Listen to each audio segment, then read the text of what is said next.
Hello everyone, this is Prince 111705 again.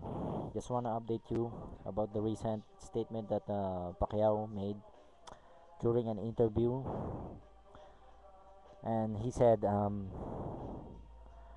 I've said this over and over before, and I'm saying this again.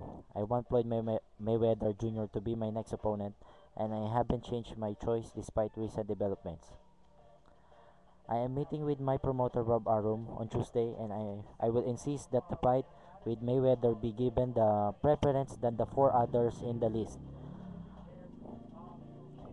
It's not really fair for some quarters to blame me if in the long run the fight wouldn't push through.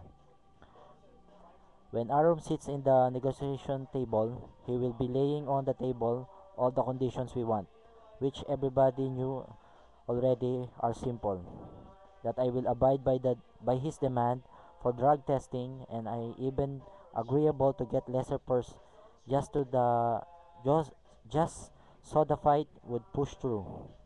In other words, as far as my side is concerned, there will be no problem. We know too that Mayweather has no promoter. He negotiates by himself. So if the fight won't be realized, it's no longer because of me. Um, that's the statement that Pacquiao made with one of the media, and let me guys know what's your reaction to what Pacquiao said. Peace.